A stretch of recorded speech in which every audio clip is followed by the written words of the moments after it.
تو دیکھیے اللہ کی ذات اتنی رحیم اور کریم ذات ہے. تو میرے بھائیوں اس دل کو صاف کیجئے. اس کے اندر جتنا گند ہے، غیظ و غضب ہے، اس کے اندر جتنا بغض ہے، جتنی لعنت ہے، جتنا حسد ہے، اس کو صاف کیجئے، اس کو پاک کیجئے. جب تمہارے دل پاک ہو جائیں گے، صاف ہو جائیں گے، تو پھر اللہ کی طرف سے آپ کے دل کے اندر ایک نور بھرا جائے گا. آپ کی دنیا بھی بہتر ہو جائے گی، آپ کی آخرت بھی بہتر ہو جائے گی. تو اس لیے یہ اگر گناہ کسی کے اندر ہیں، کوئی شرک کرنے والا ہے، کوئی تکبر کرنے والا ہے، کوئی شراب کا عادی ہے، کوئی اپنے والدین کا نافرمان ہے، یا کسی نے رشتہ داریاں توڑی ہیں، تو وہ معافی مانگ لے. وہ بات میری آدھی رہ گئی. اللہ کے نبی نے یوم عرفات کے دن 9 ذی الحجہ کے دن فرمایا اللہ کی رحمت نہیں اتر رہی. ایک آدمی یہاں بیٹھا ہے کہ جس نے اپنے کسی رشتہ دار سے قطع تعلقی کی ہے. تو وہ صحابی جو بیٹھے ہوئے تھے انہوں نے دیکھا کہ کوئی بندہ نہیں اٹھا. وہ اپنی خالہ سے ناراض تھے، اپنی خالہ سے ناراض تھے.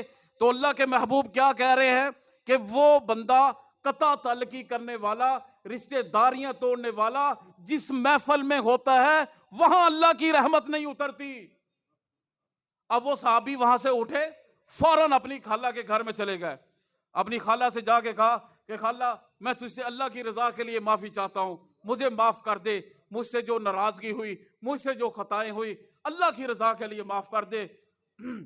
خالہ نے کہا کہ کئی سالوں سے تو مجھ سے ناراض ہے، کبھی آیا نہیں، آج کیا بات ہوئی؟ کہا امام الانبیاء، سید الانبیاء، وضح کائنات، پوری کائنات کے سردار وہ فرما رہے ہیں کہ جس محفل میں قطع تعلقی کرنے والا موجود ہوتا ہے وہاں اللہ کی رحمت نہیں اترتی. تو میں اپنے محبوب صلی اللہ علیہ وسلم کی مجلس سے اٹھ کے آیا ہوں، تو مجھے اللہ کی رضا کے لیے معاف کر دے. آئندہ میں ساری زندگی تیرے ساتھ راضی ہوں، تو بھی مجھ سے راضی ہو جا. جب وہ واپس تشریف لائے تو اللہ کے محبوب صلی اللہ علیہ وسلم نے فرمایا اللہ تعالیٰ کی رحمتوں کا نزول شروع ہو چکا ہے.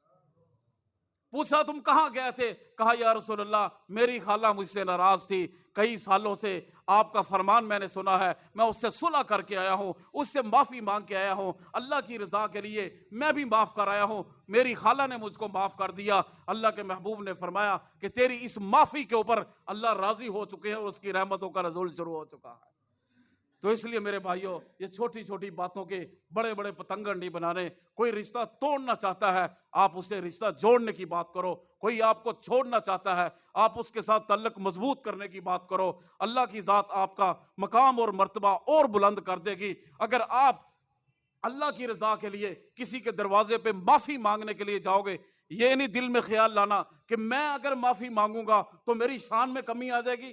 نہ، فرمایا من تواضع للہ رفعہ اللہ، کہ جو اپنے اندر تواضع اختیار کرتا ہے، اپنے آپ کو جھکا کے رکھتا ہے، رفعہ اللہ، اللہ تعالیٰ اس کا مقام جو ہے بلند فرما دیتے.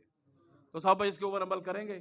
تو یہ جو آگے 15 شعبان کی رات آنے والی ہے یہ اس کے حوالے سے میں نے گفتگو کی ہے تاکہ جس کے اندر کوئی یہ کمیاں ہیں، یہ بڑی مبارک رات ہے کہ بنو کلب کے قبیلے کی بکریوں کے بالوں کے برابر اللہ تعالیٰ جو ہے لوگوں کی بخشش فرمائیں گے. تو پھر بھی اگر کسی کے اندر یہ عیب ہوئے تو بھائی اس کی بخشش نہیں ہوگی، اس کی بخشش نہیں ہوگی. اس لیے اگر کسی کے اندر یہ عیب ہے تو ان عیبوں کو دور کرنا ہے، اپنے اندر جتنی کمیاں ان کو ختم کرنا ہے.